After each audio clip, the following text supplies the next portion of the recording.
Welcome to How to Select Native Plants for Your Landscape. I'm Lexi from Sagmarie Native Plant Community, and I'm here with Kathy. Hi, everyone. Tonight, we're going to be talking about how to determine your site conditions to really select the correct plants for your site conditions to ensure a successful and beautiful garden. So what are we talking about when we're talking about site conditions? When you determine the site conditions of your planting area, choosing native plants becomes much easier. Site conditions refers to the hours of sunlight and the amount of soil moisture in your planting area. And we're also going to talk about the different types of soil too. So we're going to talk about sunlight, soil moisture, and soil types. So the first thing we're going to touch on is the amount of sunlight you have. And this is one of the most crucial things to determine the right plants for your area. Most of our native plants, a good majority of our native plants are very adaptable. And when we start talking about specific plants to go with that, will be in full sun or part shade or full shade, you're going to see some powerhouse plants that can do well in multiple of these categories. But then there's other plants that are a little bit more particular about the amount of sun they get. So the first one will be full sun. Full sun plants like 6 or more hours of direct sunlight a day. So these are really your sun worshipers. Sun, usually they don't mind it drier. They're just happy to bake out there in the sun. Part sun, and a lot of people always have a question of what's the difference between part sun and part shade. They both want 4 to 6 hours of sun per day, but the part sun like and are tolerant of that hotter afternoon sun. Whereas part shade plants, although they can take 4 to 6 hours of sun, they're happier if most of that sun is in the morning. And then, of course, we have our full shade plants. Now, mind you, full shade does not mean deep shade. So full shade plants still like a little bit of sunlight, but they will be as happy as a clam with less than 4 hours of direct sun per day. So if they're only getting an hour or two of morning sun or what have you, that would be fine. But they won't probably be as robust or as large if they're in what we would call deep shade where they don't get any sunlight. So how can we determine the sun conditions? Well, if you're like me, you do the low-tech way.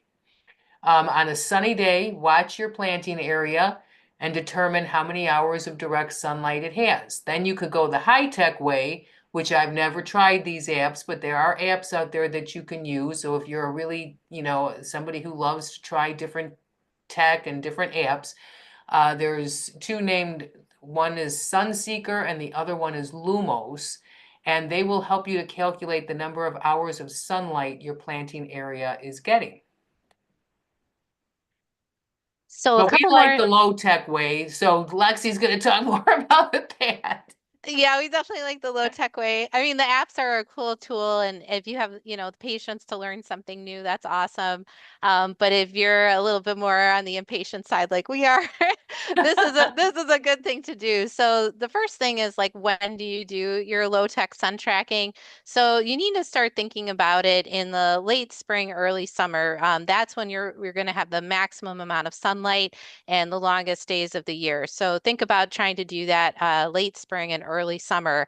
And then what you're going to do is in the morning, you're going to check how much light your site gets in the early hours. So we're talking 6 to 10 a.m. And then midday, you're going to observe the same area again between 10 a.m. and 2 p.m. When the sun is highest, it should be pretty hot. And then afternoon, note if the site has become shaded or is still in full sun after 2 p.m. 3, 4 p.m. can sometimes be the hottest time of the day. So if something is baking in that afternoon sun, you got to make sure it can handle that. And then you want to track these observations, put them in a notebook, and do it for a couple days just to account for weather variations. If it's cloudy or there's no clouds, it's great to get a little bit of differentiation. So once you have those notes taken, you'll understand which plants are going to do best in which conditions. And, you might have different areas in your garden that you're tracking. So you just name them, this is the front garden and this is the backyard garden, and which is going to be full shade, part shade. You'll start to have some notes about which is which. So first we'll look at our sun lovers. So again, like Kathy was saying, full sun plants 6 or more hours of direct sun per day. So one of the first ones will be purple coneflower. And again, this is a plant that can do well in multiple situations. So it's very flexible. Black-eyed Susan also loves the sun. A lot of our prairie favorites, so prairie blazing star, anything in the Liatris family is going to like full sun. Wild bergamot, this is in the mint family. Again, just loves the sun. New England aster, this one is a little bit flexible too, so we'll take a look at that as we keep going. Swamp milkweed, most of the milkweeds are going to like full to part sun, and we've got swamp milkweed or rose milkweed, and then also a beautiful butterfly weed. And then blue false indigo, so some beautiful, stunning plants. Look at all those colors together. You can just And imagine your can I add something here? So with the butterfly weed, this is one of the most when we have our plant sale every year, this is one of the most popular plants. People just love butterfly weed. And for good reason. It is just so pretty, and that pop of orange is just lovely in the landscape. But I will admit that sometimes it can be a little difficult to grow. It either loves where it is or it's just not a fan. So I personally have tried that one in 3 different locations on my property. And 2 of them, it said, nope, not for me. And finally, it is thriving in a location. It just loves it. And where is that location? It's in full hot sun, dry area right along my driveway, and it is so happy, and it is, spreading, and it just looks beautiful. But that particular plant is one that so many of these are adaptable to sun, part sun, medium to dry soil. Butterfly weed is really going to excel where it's full sun and dry, and we'll get more to dry in a little bit. But that's one that I find is not near as adaptable as so many of our native plants are. Kind of picky, but if you look like that, you can be fussy, right? Oh, absolutely. And people like it too because it's a shorter plant, so they want that Yes. short pop of color. A few other of our full suns are side oats grama, one of our grasses, little blue stem, prairie dropseed. Most of our grasses like sun, whereas a lot of our sedges, which can give the appearance of a short grass, a lot of them like shade. But our larger grasses, and these are by no means large, I mean, they're maybe, 2 feet tall, but they like sun. Foxglove beard tongue, which is Lexi's backdrop today, blue lobelia, showy goldenrod, Joe Pye weed, prairie coreopsis. And remember, we're just hitting on some of them here. There's a lot more, believe me. And then we have our part sun, where these guys like 4 to 6 hours of direct sun today, but they can tolerate that hotter afternoon sun. Columbine, cream white indigo, golden Alexander, Ohio spiderwort, a very important nectar source for our bees, obedient plant, cardinal flower, anise hyssop, wild geranium, hairy beard tongue, and zigzag goldenrod.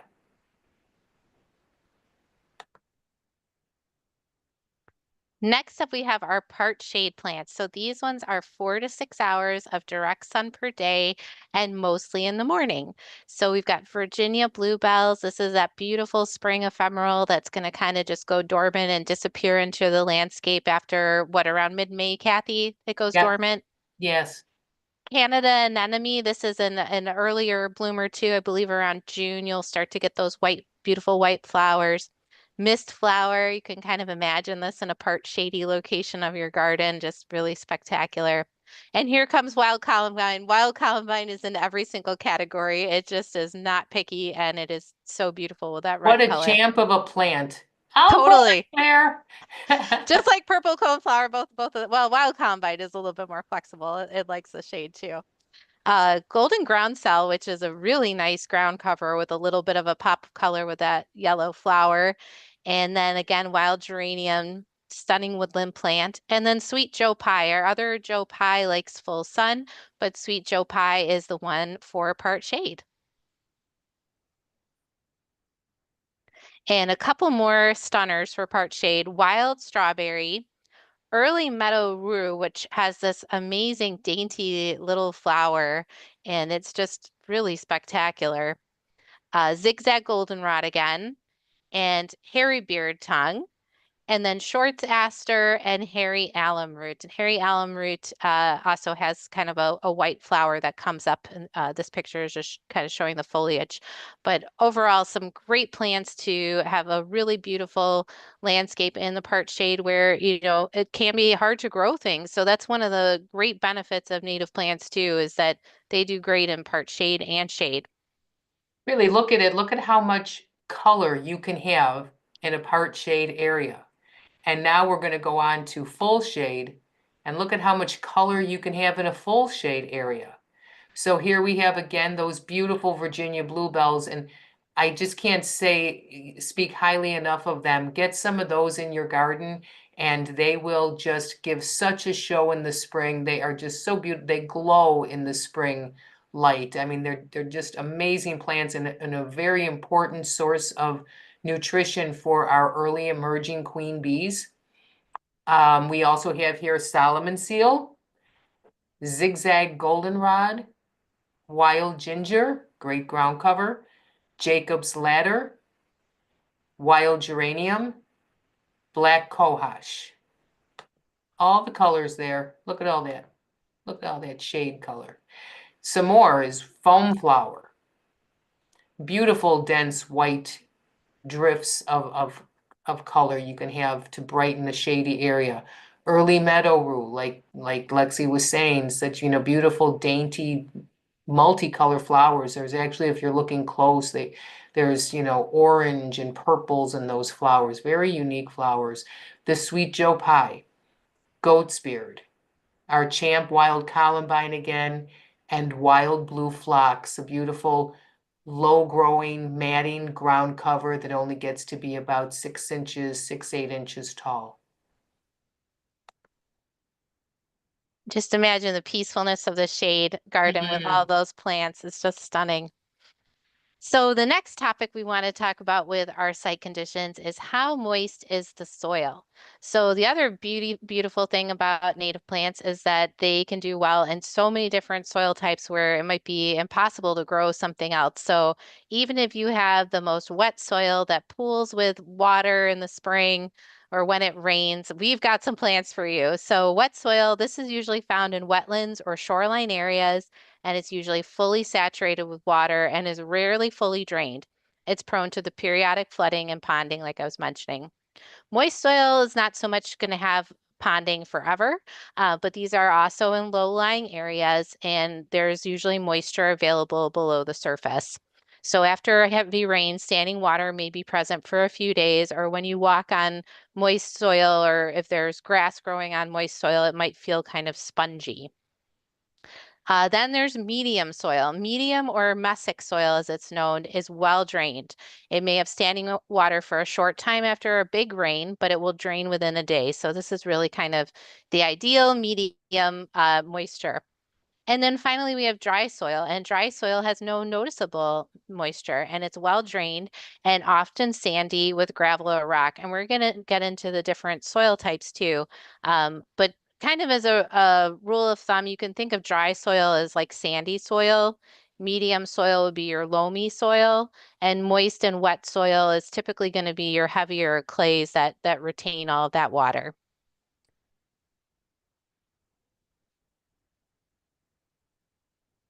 All right, so who likes dry soil? Dry soil again, if you pick up dry soil and you're looking at the texture in your hands, you're going to see some sparkly stuff and usually with sand. And so that makes it kind of lighter in color.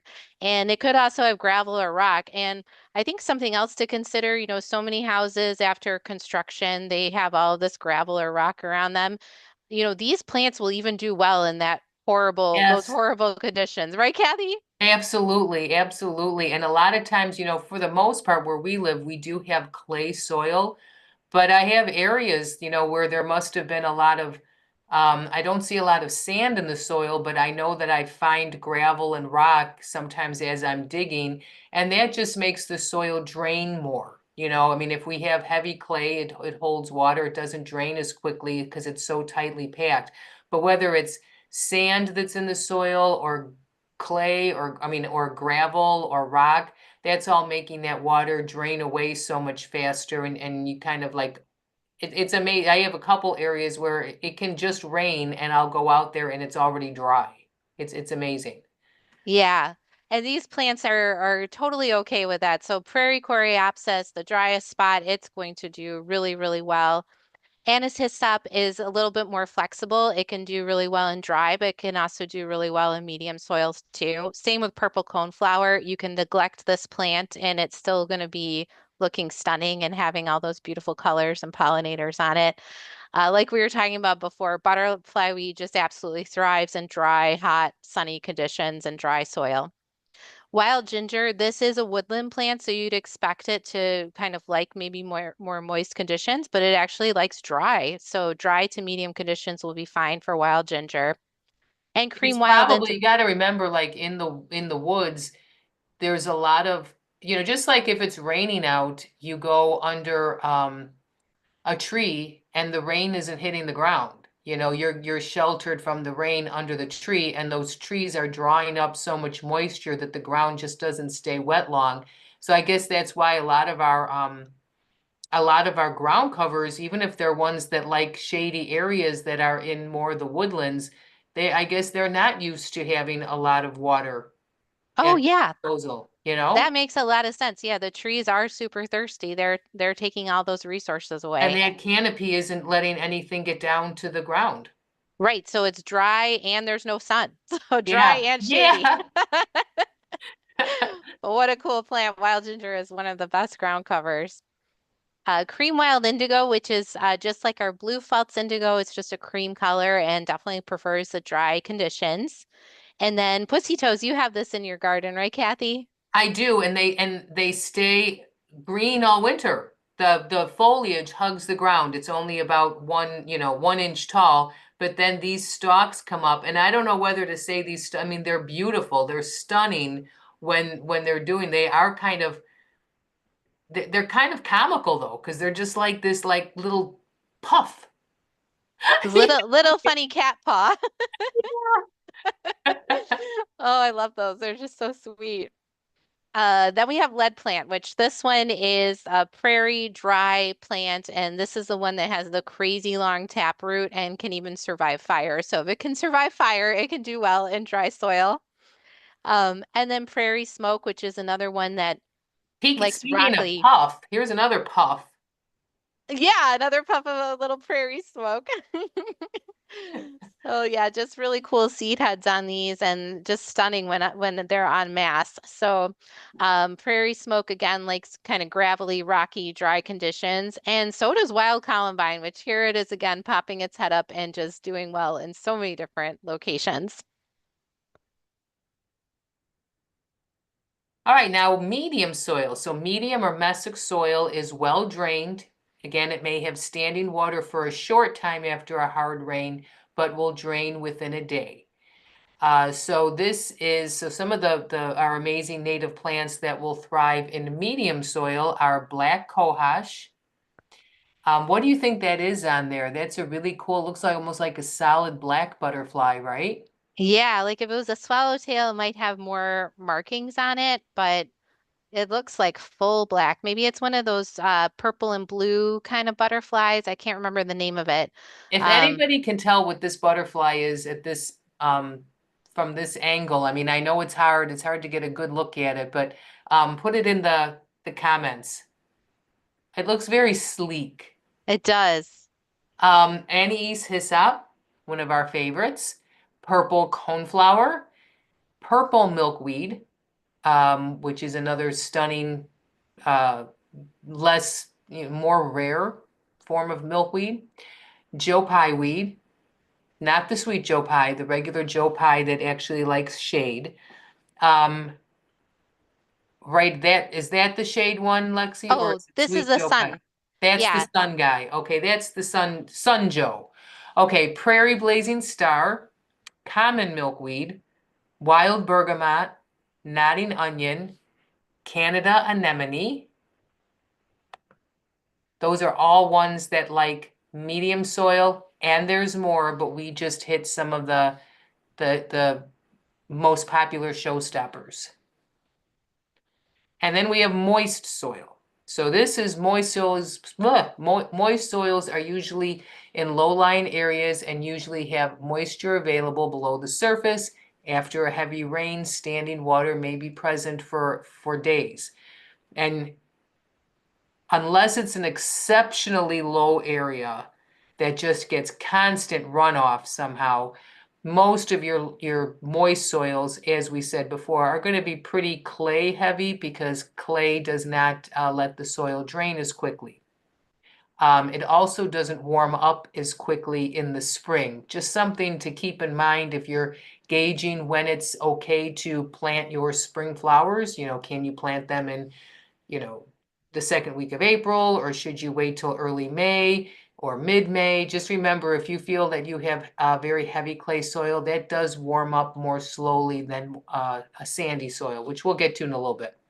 But anyway, so we have mist flower, cardinal flower, mountain mint, blue lobelia, Joe pie, and Joe pie pops up a lot, New England aster, rose milkweed, and new one that we haven't talked about, Eastern Blue Star, likes moist, Black-Eyed Susan, and Blue Flag Iris. I tell you, irises are just like a work of art. There's so many, if you really look at an iris, whether it's our native iris or even some of the non-native iris, but really those flowers, is there anything more artistic? The different colors, the patches, they really are a work of art.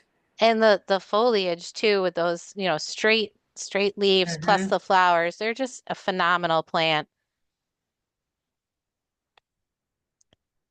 And lucky for anybody with that wet soil, you can plant tons of blue flag iris and it will absolutely love those conditions. So, kind of people sometimes think like, oh, my yard floods and like I'm cursed with this horrible soil and this flooding yard. But actually, the plants that you plant can help fix those conditions and they can help stabilize the soil and they will thrive in those conditions and plus give you all of this beauty. So, not only consider these plants to plant, but also some native shrubs that really like wet conditions. And we have another video on that on shrubs that like wet conditions like buttonbush and some other ones. That So, is such a great point, Lexi. And when you think of it, for years, if we were, if you were trying to garden or put non-native plants in your landscape, in many instances, you're putting, a square peg into a round hole because, those countries, those areas of the world, they may have completely different conditions, different soil types. And the reason why we have so many plants that'll work in any of our landscapes here is because they're native plants that are meant to be here. And so there's always some that are suitable for every condition that we have, you know. Whereas when we try to bring something over from England, England has very different soil and very different moisture conditions and sun conditions, and that's why we have more difficulty. But there are so many native plants that will look beautiful anywhere in your landscape, despite what the conditions are. yeah, and think about where they build houses. They'll build them anywhere. They don't really care about the drainage. So, Right. they could be building on something that used to be a wetland and those seeds are still there deep down into the seed bank. But, in order to get them to grow again, we need to plant the plants where they belong. So, again, don't feel cursed by your conditions. There's probably something that can fix your conditions. So, Actually, this is one of my favorite, goat's beard. We're going to do a video about this plant too. I have never seen so many pollinators on a plant before. This thing was just loaded last summer. So goat's beard, it also likes the shade too. So say you have some of these combination effects of I have full shade, I have super wet soil. What am I going to plant there? This might be a really good option for you. Our native hibiscus, rose mallow, just gorgeous. And there is an invasive hibiscus. I can't remember the name of it right now. Do you remember what it's called, Kathy? Which one is invasive? Not Oh, Sharon, Rose of oh, Rose of Sharon. Sharon, is that considered invasive? I mean it's not like a bad invasive, but like if you like the look of that plant, you will love rose mallow, and this would be the native plant to plant. Vir Beautiful when you see that along shorelines. For sure, for sure. Just gorgeous flowers. And then we also have Virginia waterleaf. This is more of like kind of a woodland, small little plant. And it doesn't bloom for very long, just maybe May, June. Blue vervain. This is another one of my favorites. It just blooms for months on end. I think mine bloomed last year from June all the way until September. And that color purple is just phenomenal. That plus some yellow black-eyed Susans, you're set. And you know Queen what? of When I look at that plant, it reminds me of more like a dry prairie because of its structure, but it loves wet soil. So it's not a dry prairie plant. No, and it does look like it should be, but yeah, it definitely loves the wet. And then we also have Queen of the Prairie. What a beautiful plant this is. It's And you just know so what? Very different. hard to find. This is actually in our area, this is actually a plant that's kind of endangered because you just don't see it hardly at all. It is native here, but virtually disappeared. Yeah, so we got to get it back into the ground. One You that have a people wet area, get some of that queen out there. definitely, hopefully attract some queen butterflies too. Right? One that people are very familiar with is cardinal flower, Lobelia cardinalis, and this definitely loves wet clay soil, and that'll attract hummingbirds for you. And then turtle head, this is such a cool plant. I had a lot of this growing in my garden too, last summer. And this blooms later in the summer, but it's a beautiful, elegant plant with these white flowers. And they look kind of like turtle heads. That's why it's called that. And then boneset, this gets a little bit taller, maybe 3 to 4 feet tall. Again, loves the wet conditions. And then if you're looking for something a little bit more low-lying, the marsh marigold is so, so beautiful. It's got a nice textured leaf, rounded kind of leaf, and it'll grow in those low-lying areas. You could use it as an edge or on your garden bed. And then what if you paired this with some blue flag iris? What a cool combination that would be. Wow. And we were talking when we were getting ready to come on how marsh marigold, the flowers remind us kind of a St. John's wort, Yeah, same kind of pop of yellow color. but with larger leaves. Yeah, and for the wet conditions, whereas St. John's wort is for, I think it's for drier Yeah, conditions. that St. John's wort likes dry. Yeah, you're right. It's just so much to pick from. Yep. And this isn't even all of them. Okay, now we also need to consider our soil type, which we've already alluded to in many of the slides. Three main types of soil: loamy soil, which is a combination of clay, sand, and silt. It drains well, is high in nutrients, and is an ideal soil for most plants. So if you're loaded with loamy soil, there's not much you can't grow. Sandy soil. Sandy soil is lighter in color and has a grittier texture. It's made of mostly sand with very little clay. Clay soil. Clay soil contains a high percentage of clay particles. It is slower to drain, therefore more drought resistant. So if you have clay soil and you're like, oh gosh, I got all this icky, heavy clay soil. Well, if you plant the right plants in it, it's much more drought resistant. And guess what that means? Less work for you. You don't have to be watering as much. Clay soil, as I said before, can also be slower to warm up in the spring, so keep that in mind when you're planning when to plant your plants. The interesting thing about clay soil too is it might look like it's really dry on top and like it'll look like it's cracked and stuff, but it's actually if you dig into it, you will find moisture right below that. So even if it might look a little dried out on top, there is moisture probably right below. That's a really good point because like right on top where the sun is hitting it, it's almost like baking, like clay, Like baking. clay. So it'll crack and it'll actually shrink and cause cracks. But you're right, you go down, that doesn't mean that, if you go down 6 inches, you're probably going to find moisture. Yep, absolutely. That's a really awesome point. Also, now for our sandy soil.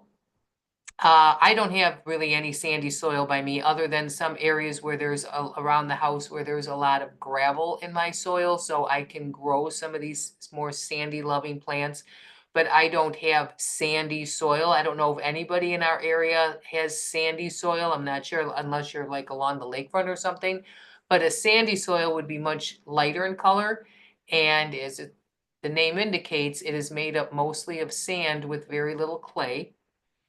It will drain faster and warm up faster. Some plants that love a sandy soil are prairie coreopsis, lead plant, wild columbine, because the wild columbine likes everything. So I think everybody needs to go out and get some wild columbine because it's just a nice plant.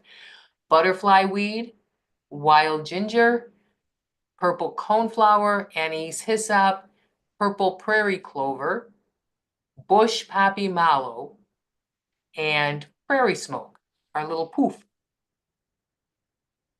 Look at all that color.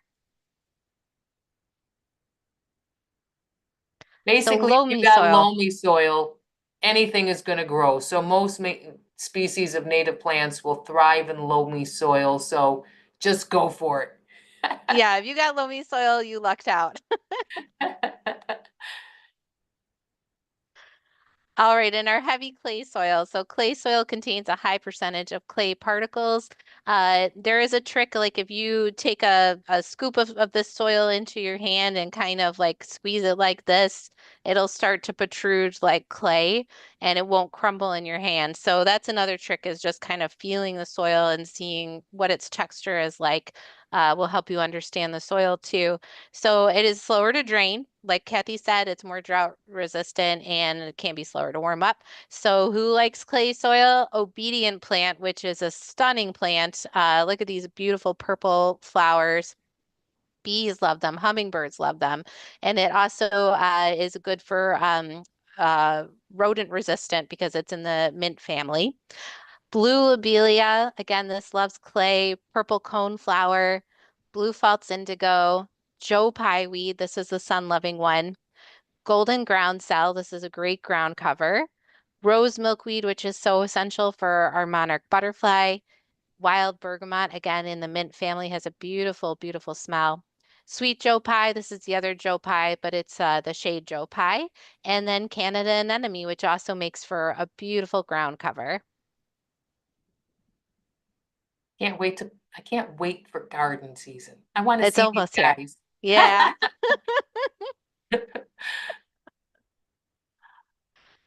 All right. Well, thank you so much for joining us for this presentation. As always, please like this video, subscribe to our channel if you haven't, so that you'll be notified of any new presentations we have, which we have many planned for you, including some awesome native landscaper guests coming up in the next few weeks. So we think you're going to love that. And thank you again, and we'll see you next time. See you next time.